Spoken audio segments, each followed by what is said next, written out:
जय किसान दोस्तों, मैं चोरनेश आप सभी का स्वागत करता हूं हमारे इस YouTube परिवार में।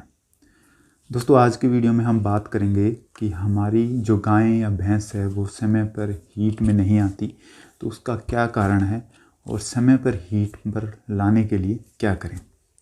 दोस्तों, वीडियो शुरू करने से पहले आप सभी से माफ़ी चाहूँगा कि अगर आवाज़ में कोई दिक्कत आ रही हो या जो पीछे बैकग्राउंड है उससे आपको कोई प्रॉब्लम हो रही हो, तो क्योंकि मेरा एक्सीडेंट हो रखा है, मैं बेड रेस्ट पे हूँ, कहीं जा नहीं सकता बाहर, तो बेड पर बैठकर ही वीडियो बना रहा हूँ, तो इसलिए कोई दिक्कत आ रही हो तो उसके लिए मैं माफ़ी चाहता हूँ आप सभी से। अब बात करते हैं आज के टॉपिक के बारे में कि गाय भैंस समय पर हीट में क्यों नहीं आती हमारी। इस वीडियो में हम बात करेंगे कि हीट में क्यों नहीं आती और उसका समाधान क्या है। तो सबसे पहले बात करते हैं कि समय पर हमारी गाय भैंस हीट में क्यों नहीं आती। तो दोस्तों, आपको एक चीज़ पता होगी कि जब हमारी गाय या भैंस बच्चा देती है तो उसके बाद क्या है कि उसके जो शरीर का वज़न है वो 80 से 100 किलो कम हो जाता है। तो जब तक वो गाय भैंस वो वज़न अपने शरीर में पूरा नहीं कर लेगी खाने पीने के ज़रिए से, तब तक उस गाय भैंस के हीट में आने के चांसेस बहुत कम है, क्योंकि तब तक उस गाय भैंस के शरीर में उतनी एनर्जी आएगी ही नहीं कि वो हीट में आ सके या फिर गर्भ धारण कर सके, या फिर अगर वो हीट में आ जाएगी तो वो दोबारा रिपीट होती रहेगी। तो यही कारण है कि हम जो किसान भाई हैं, पशुपालक भाई हैं, वो हमारे पशुओं की डाइट पर ध्यान नहीं दे पाते कि उसे प्रॉपर कितना डाइट चाहिए जिससे कि उसके शरीर की जो आवश्यकता है उनकी पूर्ति भी हो सके और जो वो दूध दे रही है उसके लिए भी उसे पूरा न्यूट्रिशंस मिल सके। तो मेन यही रीज़न है डाइट का।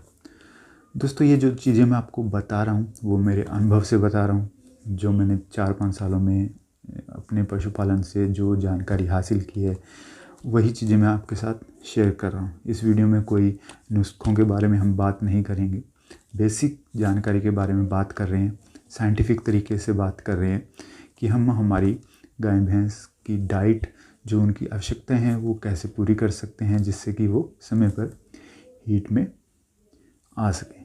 अब बात करते हैं कि इस समस्या का समाधान क्या है। तो दोस्तों, जैसा कि हमने बात की कि हम हमारे पशुओं को पूरी तरह से अच्छी डाइट नहीं दे पाते सही मात्रा में, जिसकी वजह से हमारे पशुओं में न्यूट्रिशंस की कमी रहती है, वो वेट गेन नहीं कर पाती और वो हीट में नहीं आते। तो समाधान भी यही है कि हम उसके डाइट पर ध्यान दें। अब यहाँ सवाल ये उठता है कि डाइट दें तो आखिरकार कितनी दें। तो दोस्तों, जब हमारी गाय या भैंस बच्चा देती है तो उसके 6 या 7 दिन तक हमें नॉर्मल डाइट देनी होती है उन्हें। उसके बाद क्या है कि हमें धीरे धीरे डाइट बढ़ानी होती है। अब डाइट हम कितनी दें, तो दोस्तों जो हरा चारा और सूखा चारा है उसके अलावा जो कंसंट्रेट फीड है जिसे हम दाना भी कहते हैं, उसके ऊपर बात करेंगे कि वो हमें कितना देना चाहिए। हरा चारा जितना आपके पास अवेलेबल है, लगभग 15 किलो के आसपास हम प्रतिदिन दे सकते हैं, उतना दे सकते हैं आप। जो सूखा चारा है वो 6 से 7 किलो आप प्रतिदिन दे सकते हैं। इसके अलावा कंसंट्रेट फीड कितना देना चाहिए वो हम बात करते हैं। तो दोस्तों, जैसा आपको पता होगा कि आपकी गाय या भैंस ने पिछले लैक्टेशन में कितना दूध दिया था। अगर आपके पास पहले से वो गाय भैंस है तो आपको पता होगा, या फिर अब की बार आप ख़रीद के लाए हैं तो आपने उसका जो पुराना ओनर है, जो मालिक था, उससे डिटेल्स ली होंगी कि इस गाय या भैंस ने पिछले ब्यात में कितना दूध दिया था। तो मान लीजिए एग्ज़ाम्पल लेते हैं कि आपके पास भैंस है और उसने पिछले लैक्टेशन में 14 किलो दूध दिया था, तो उसको इस लैक्टेशन में हम 14 किलो या 14 किलो से प्लस लाने की कोशिश करेंगे। तो उसके लिए हमें लगभग 7 किलो फीड देना पड़ेगा, क्योंकि भैंस को हम 1 लीटर दूध के पीछे 500 ग्राम फीड देते हैं, और गाय हैं तो उसको 1 लीटर दूध के पीछे 1 लीटर या 1 किलो के पीछे 400 ग्राम फीड हमें देना होता है। तो मान लीजिए 14 किलो पिछले ब्यात में दिया था, अब की बार हम उससे एक्सेप्ट कर रहे हैं कि वो 15 किलो या 16 किलो दे, तो 14 किलो के लिए 7 किलो फीड, उससे अगर आप आगे उसे बढ़ाना चाहते हैं तो आप धीरे धीरे फीड बढ़ा के देखिए। अगर बढ़ाती है दूध तो अच्छी बात है, नहीं तो आप 14 किलो के हिसाब से 7 या 7.5 किलो फीड उसको दे सकते हैं। तो इस तरीके से आप दीजिए। अब इसके साथ वो गाय या भैंस जो डिलीवरी के दौरान उसका वेट कम हुआ है वो गेन करे, उसके लिए क्या करना है हमें। ये फीड तो हमने दिया दूध के लिए, तो उसके लिए क्या है कि शरीर की मेंटेनेंस के लिए, शरीर की ज़रूरतों के लिए हमें एक्स्ट्रा फीड देना पड़ेगा साथ में। तो वो फीड कितना होना चाहिए। अगर आपके पास गाय है तो आप मान लीजिए गाय का आपका वज़न है 300 से 400 किलो के बीच में, तो आप प्रतिदिन 2 किलो एक्स्ट्रा फीड दीजिए। जितना आप दूध के अकॉर्डिंग दे रहे हैं उससे प्लस 2 किलो। और वज़न आपकी गाय का 400 से 500 किलो के बीच में है तो आप 2.5 से 3 किलो दे सकते हैं।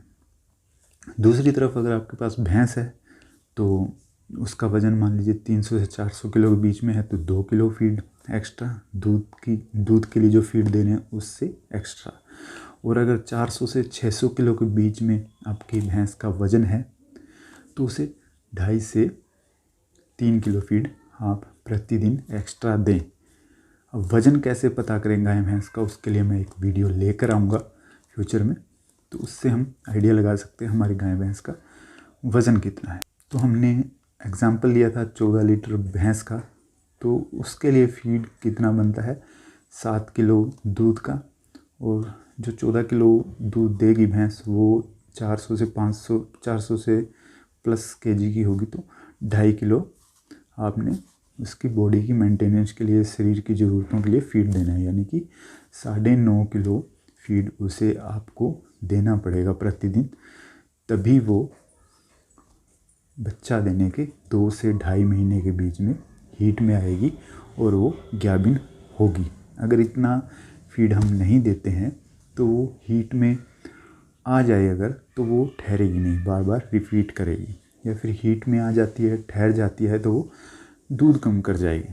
क्योंकि जो शरीर है गाय भैंस का, उसने अपनी ज़रूरतें तो पूरी करनी ही करनी है। तो वो जो आप फीड दे रहे हैं उसमें से शरीर की ज़रूरतें पूरी करेंगे और जो एक्स्ट्रा एनर्जी उससे आपको दूध मिलेगा। तो अगर आप इतना फीड नहीं दे रहे हैं तो वो फीड शरीर की आवश्यकताओं के लिए यूज़ होगा, तो दूध ऑटोमेटिक कम होगा। अब यहाँ दोस्तों एक चीज़ और बताना चाहूँगा कि अगर आपके पास पर्याप्त मात्रा में हरा चारा है, आप अपने पशुओं को डेली का 15 किलो के आसपास हरा चारा दे सकते हैं। तो यहाँ बताना चाहूँगा कि आप जो शरीर की आवश्यकताओं की पूर्ति के लिए जो फीड है वो कम कर सकते हैं, क्योंकि हरे चारे से न्यूट्रिएंट्स मिल जाएंगे पशुओं को। तो वो आप बिल्कुल कम 1 किलो या 1 किलो से कम भी दे सकते हैं। अगर आपके पास हरा चारा पर्याप्त मात्रा में है, 15 किलो या 15 किलो से प्लस आप प्रतिदिन दे सकते हैं। तो फिर आपको शरीर की आवश्यकताओं को पूर्ति करने के लिए जो फीड मैंने बताया वो एक्स्ट्रा देने की ज़रूरत नहीं है। तो दोस्तों इतना फीड अगर आप अपने पशुओं को देते हैं तो मैं आपको गारंटी से कह सकता हूँ आपके गाय भैंस में कभी भी टाइम पर हीट में न आने की समस्या नहीं आएगी, कभी रिपीट करने की समस्या नहीं आएगी, आपकी गाय भैंस कभी पीछा नहीं दिखाएगी, डिलीवरी में कभी दिक्कत नहीं आएगी। ये सारी समस्याओं से आप बच सकते हैं और 90% तक आपकी गाय भैंस में जो बीमारियां हैं वो कम हो जाएंगी और आपकी गाय भैंस पर्याप्त मात्रा में दूध भी देगी, लंबे समय तक दूध भी देगी। तो दोस्तों वीडियो में दी गई जानकारी उम्मीद करता हूँ कि आपके लिए उपयोगी सिद्ध होगी और ऐसी ही वीडियोस देखने के लिए चैनल को सब्सक्राइब कर लीजिए, जिससे कि हमें भी हौसला मिलता है नई नई वीडियोस बनाने का। तो दोस्तों फिर मिलेंगे एक नई वीडियो में, तब तक के लिए जहाँ भी रहें स्वस्थ रहें, मस्त रहें। जय हिंद, जय भारत।